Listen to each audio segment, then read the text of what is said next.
Hi there, thanks for joining me. My name's Teebor and this is Mr. Hades Effect mod pack. And this is just a little status update video. The miner completed its job and this is our haul. Not bad actually. Copper ore, tin ore, lapis, clay, some lead, copper, uranium, which we're not really going to do much with. Let's just put all these away in here for now.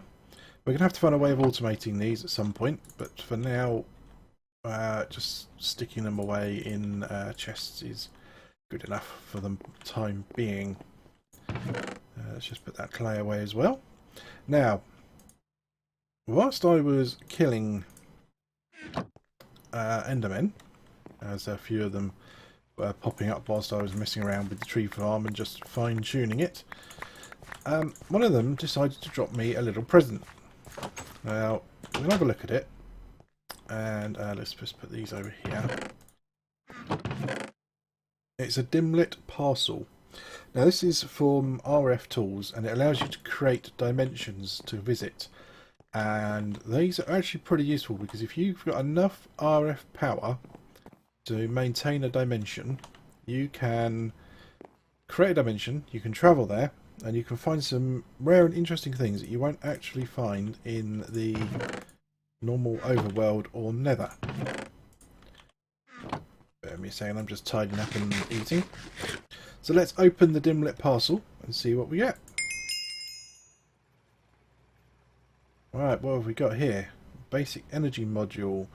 This is the module that was I was saying that these things need modules, power even. This is the power module. So that's quite cool, that's a good start. We have a control circuit. So that's got a rarity of 0 on it. So the higher that rarity, the more rare they are to find. So that's kind of okay. I mean, that's you need these anyway. So hopefully we should get lots and lots of these, as this will allow us to create a dimension. Let's just move these things around. So we have a material type controller. Every dimlet needs a type-specific controller. You can get this by deconstructing other dimlets, blah blah blah. Again, used to construct a dimension and a sky type controller. All pretty smart. Now, dimlets is something fairly new that I've not played with RF Tools, because RF Tools isn't something that I've generally come across in mod packs. So we're going to need to make an RF Tools manual to find out what the score is. Now we should hopefully have enough materials to do this. There's the book. And that should give us an RF Tools Dimension Manual. Ooh. I don't think we're going to do this yet, but it's worth having a look anyway. So let's just go through. So this is just going to talk about creating dimensions. You can build your own dimensions, all kinds of special features, void worlds, mining ages, floating islands. Mining ages will be quite useful. Dimensions require a lot of power. Simple dimensions like a void world don't require a lot of power, 10 to 200 RF per tick. Very complex dimensions can easily go above the millions of RF per tick. Now, you do not want to be in a dimension when it runs out of power. Horrible things happen, and would be very, very bad. And I'm also at the stage at the moment where I don't have enough equipment to really make use of a dimension. Now let's just carry on. This is just going to talk about some basics about the dimensions, talking about pattern codes, creating the worlds, blah blah blah. Well, that is a ridiculously loud motorbike. Why don't you just go somewhere else and rev your ridiculously loud motorbike? I'm busy here, thank you very much. So these dimensions then, right, so when created normally will be completely random, which is probably going to be how things go for the first few ways of creating some dimensions when we get to that stage. The most important thing we're going to be looking for is some ore that can spawn in those dimensions. So for the moment, that's kind of okay. We just sort of go with the random. You never know, might get something decent. So yeah, so also we've got dungeons and other chests contain these dimlets, as does killing Endermen. which is probably what we're going to start looking at doing soon. We need to make, we need to make a raid on one of those ships. Or that one over there. There's a couple around. If we just look on the map, zoom out a bit. There's another one over there.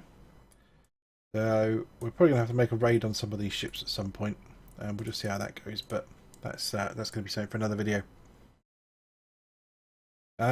This is just going to go wandering on about talking about the different type of dimlets that can be used to create dimensions. And we've got some bloody different things there, peaceful ones, etc. This is quite a long book actually, but I'm not really going to go into it in all that detail. So let's just pop that aside. We're going to create a little chest and we'll put these in the chest for now. I like having little chests everywhere. Running out of room. Where can I put this? Let's tuck it over here in the corner for now. So we'll just put those away in there along with the manual. Appears I already had another chest. It's getting dark, but we're just going to quickly pop down here, just have another quick look at the tree farm.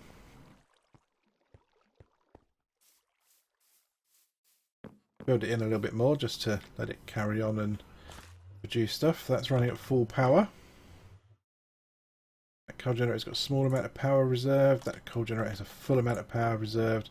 And that one is running on empty, but they have got full charcoal, which is brilliant. If we look in here, this thing is still producing charcoal as well. But everything's running okay. Tends to glitch out a little bit every now and then like that. Chops away the bottom part of the tree and leaves the rest. Not sure if that's because the axe breaks when it does it, but it does sort itself out later anyway. So these storage units here are currently filling up with stuff. I'm going to take the charcoal from here. And we're just going to go through here and get through the door. Thank you.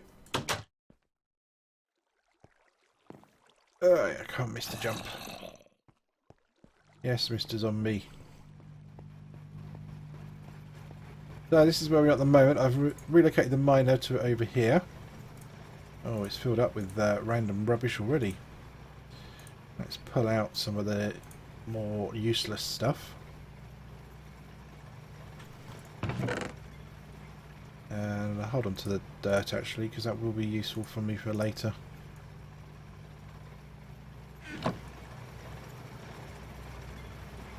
So it's running, so it's found a fairly decent amount of stuff already.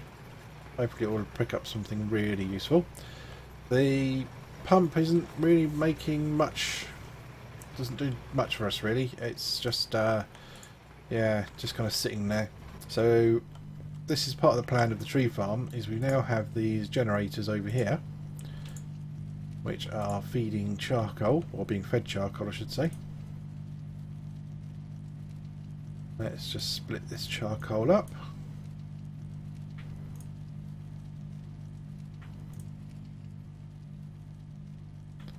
So they're feeding these bat boxes, they're all fully fed. These two are still emptying out. And everything's pretty much running as best it can. We're relying on these generators, and then if we do get any lava, then that pump is going to kick in, I hope, and pump out the lava, and these geothermal generators will kick in and give us a little bit of an extra power boost, which is nice. That's exactly what we need. Now I want to try and make this compact as well, so it's movable, so when the miner runs out we can relocate it somewhere else. And because we are using charcoal, we can look at using Ender IO to transport some materials around using these dimensional transceivers. However, they require octadic capacitors, which need vibrant alloy, which is ender pearls and energetic alloy. We don't have too many ender pearls.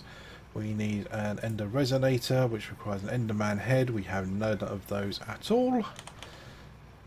So that is the current state of play.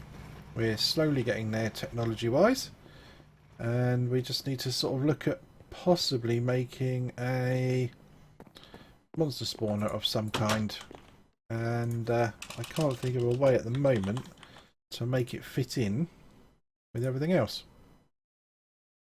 We could let's see if we can make a drop of evil. Let's see what we need for that. Drop of evil.